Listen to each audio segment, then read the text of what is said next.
Hi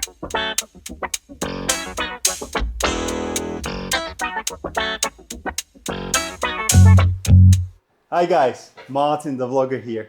And today's video, it's for every single rider out there, maybe even a boat owner, car owner, anyone that would like to install quad lock things on their vehicles. Logic is the same. Doesn't matter if you own Can-Am Spyder RT in this case, or you own Ryker or Can-Am from Can-Am portfolio, BMW, Ducati, Harley, or even a boat. Doesn't really matter. What we will focus on is to install smart adapter from quad lock. The only difference all the time will be like where you have your battery. We will install phone mount. The only difference is which phone mount you have chosen from quad lock. I'll show you how to insert their anti-vibration damper for your phone, and we will top it up with a wireless charging head. So I guess pretty straightforward video. Prepare common sense and enough of this bullshit. Let's get started.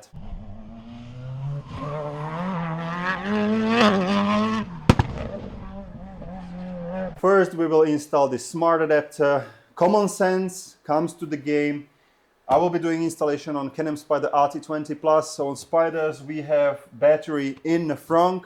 So you need to locate the battery on your bike. And in case you would like to see, by the way, all the rebuilds about Can-Am Spyder RT20 Plus, it's on MartinTheVlogger YouTube channel. Now, couple of cool features about this smart adapter. It's 12 volts to 24 of direct current that you are plugging in. You are plugging into a battery, obviously, or of course, red and black cable. Output is USB-A, so the big ass old-fashioned USB. It's 3 amps. I'm not electrician, so sorry if I'm amps. 3A, very strong charging. 2 as well, 1.5 as well. So that's great. Auto switching mode provides power only when engine is running to avoid battery drain. But you can see this blue button. Well, that's actually auto switching mode. You can turn it on and off. So if you would like to drain your battery, it's possible. But otherwise, this is the reason why we are installing it, so the battery will be not drained, and every time you turn off the engine, the USB will not provide power. It's IP66 rated, so water resistant, waterproof, whatever water, good. Reverse polarity protection, no idea. So in case you know what the hell it means and why it is good, just write it into comments so some of us can learn. And surge protection, Eastern European dude don't know what the hell that means. So again, can you just write it down so I learn? Thank you. Let's install.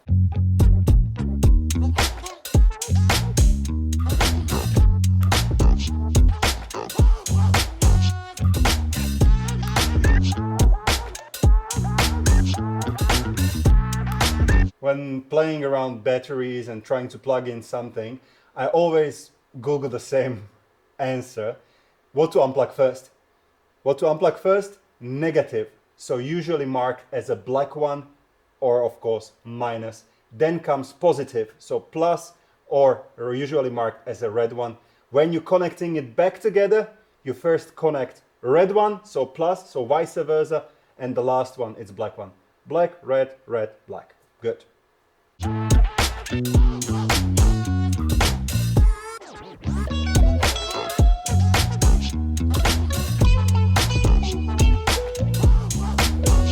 Now we will connect these cables that are coming with the smart adapter. Obviously red goes to the positive side. Then we will plug in the minus. It's good to know that there is a fuse box actually with included fuse. So in case later on you have a problem with charging, make sure the fuse is okay. It can be one of the issues. And we will try to take all this cable, in our case, close to the handlebars, which means for me, under the service panel or around the service panel area.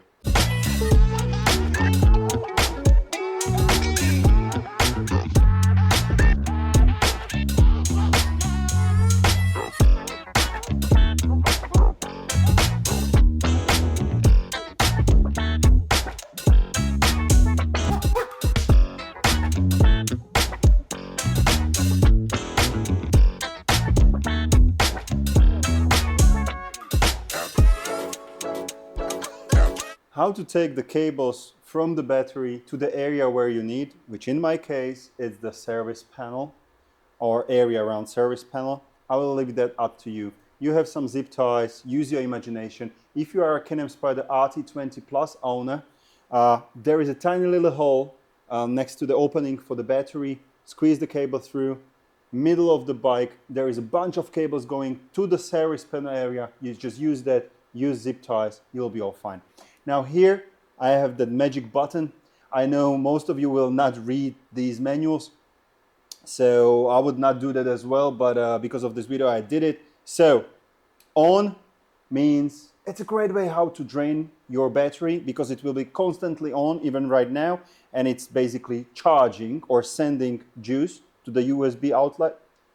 Off, constantly off, great way how to be pissed that your phone is not charging or whatever. So it's off all the time. Or auto, that's what I want. Basically, it automatically identifies that the engine is running, juice is being sent to the battery, so there is a high voltage on the battery. So yes, I can work and I can charge whatever device the owner wants.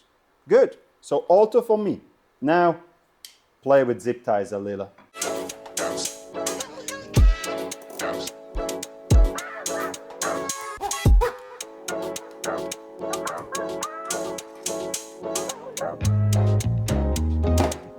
Next thing is that we will build this. Basically, we will put together the phone holder or the bracket. We will put on top of it anti-vibration damper and wireless charging head.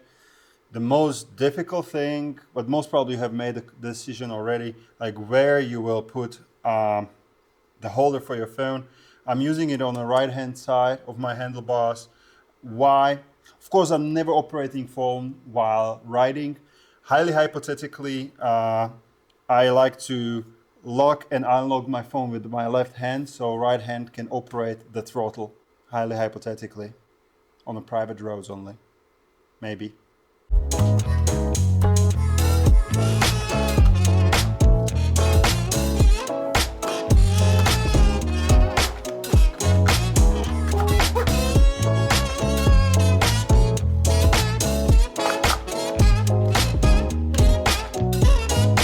Anti-vibration damper, tool that helps you, longer bolt, zip ties, cable to connect, wireless charging head with the USB ending, wireless charging head, and the mounting kit for the handlebars.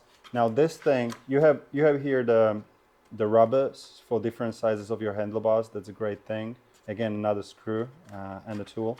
Now this part I will not use, because our phone will, well, you will use this only in case you don't have the wireless charging head. So we will not use this one. We'll keep it here. What I need to remove is actually this. I will change the rubber a little bit later. And just for your info, I went with the Pro version, fully aluminum. And I can tell you, this is the first time I see it.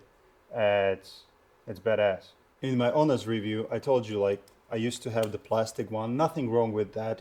It's working perfectly. Only one incident I have had. I don't want to go back to that. But this one, it's fully aluminum, done with the CNC technique. It's heavy, but the quality and full of it, like this bracket, this thing, this bridge, everything is aluminum.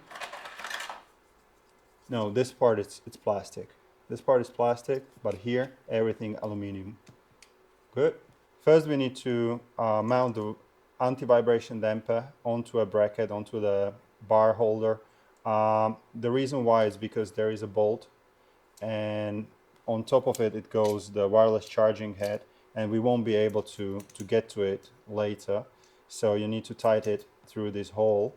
What I like is that you can see you have a teeth system in here, and once you put this anti-vibration damper there or a wireless charging head and you tighten it, for example like this, it won't move.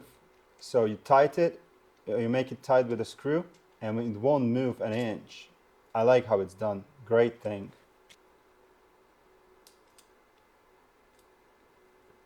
Now wireless charging head. Don't make it super tight. Just make sure it fits in the teeth and make it a little bit tight. Why you don't have to do it super tight is because we will still do the correct position on the handlebars.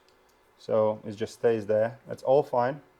Now we have anti-vibration damper that will filter all of the bumps and shakiness from the motorcycle, so it will help and protect your phone. We have charging head that we will just lock the phone. Great, and we have a cable that we need to plug in now. Now you need to look at your handlebars in this case and find the correct spacer. In my scenario, it's the thinnest one, so I need to replace that.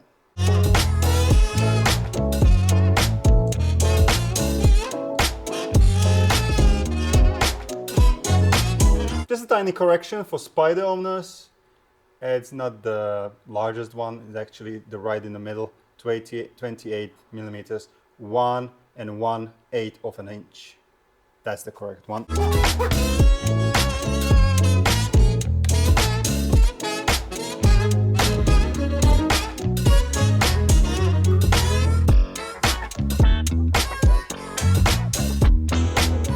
Now what you will need to do, you will need to find your sweet spot, the position that you like. It's completely wrong right now for me. And my top tip here, take this little tool with you on your ride, because you will be riding and you will find out, okay, I would like to go inch that direction, 1 millimeter that direction, and this thing will definitely help you. And of course, we need to plug all of the cables and make a test if everything works.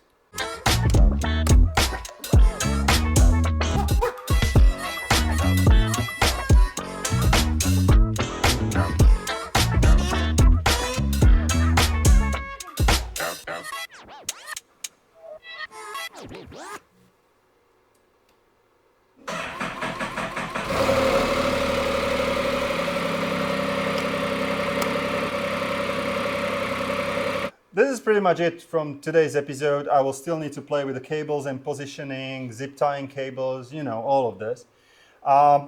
One thing I have noticed, a bonus thing to this video, because after 2 episodes of honest review and installation, you know everything that I know about quad lock, most probably.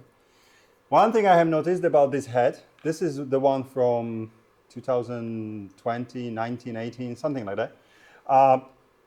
It's the newer one, it's much smaller, much more slick, I would say. One thing I'm missing is actually a LED indicator, if the juice is there, if the power is there.